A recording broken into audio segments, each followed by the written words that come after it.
Bueno, otra forma de resolver el mismo ejercicio es plantearlo de otra manera. Por ejemplo, hoy elegimos el punto A sobre la superficie libre del líquido y el punto B fue el orificio de salida. Yo puedo elegir como punto A y el punto B a la misma altura, ¿no? La base del tanque y el punto B en el orificio de salida.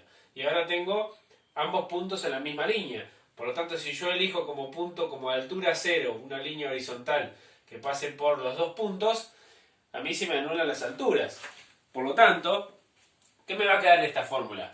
Bueno, sobre el punto A está actuando no solo la presión atmosférica, sino todo el peso del líquido que tiene encima. O sea que el punto A, en la presión manométrica en A, la tengo. Pero como la altura en A es cero, todo este término se me va. ¿Sí? En B, la altura también es cero, por lo tanto este término se me va.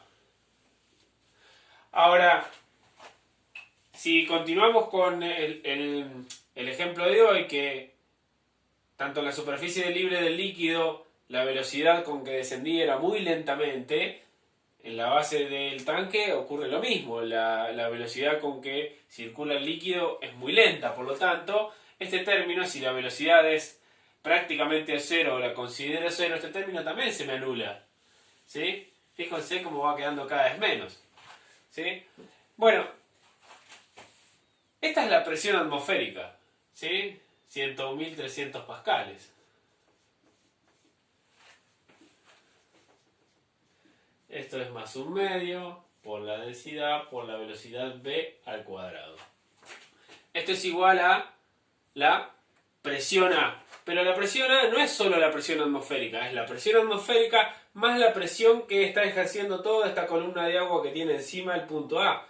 O sea que presión A va a ser igual a la presión atmosférica, 101.300 pascales, más la presión que ejerce la columna de agua. ¿Cómo calculo la presión que ejerce la columna de agua? Si recuerdan, presión hidrostática era altura, en este caso altura A, por peso específico. ¿Sí? Y también podríamos calcular esa presión haciendo altura, en vez de usar peso específico, podría ser densidad por gravedad. Por lo tanto, para hallar la presión que se está ejerciendo sobre el punto A, o sea, esta presión, tengo que sumar la presión atmosférica más la presión hidrostática. O sea que va a ser esto más altura A por densidad por gravedad.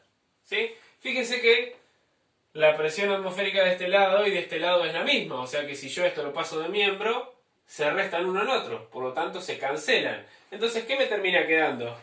Me termina quedando lo mismo que hoy.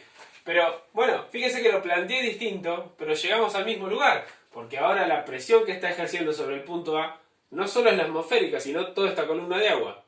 Por lo tanto, bueno, vuelvo a tener lo mismo, porque esta presión la tengo que considerar. Así que, bueno, esto se me cancela y esto se me cancela.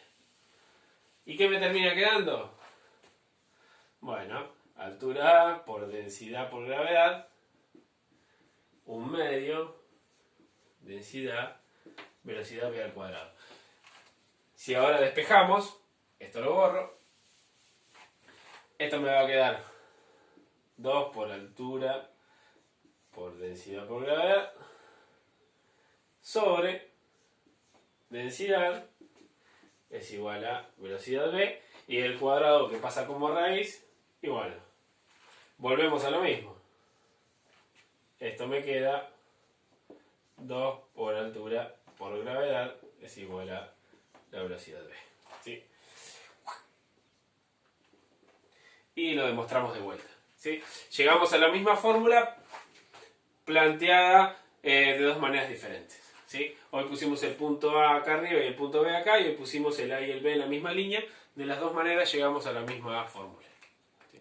Bueno, nos vemos la próxima. Espero que les sirva la explicación. Nos vemos.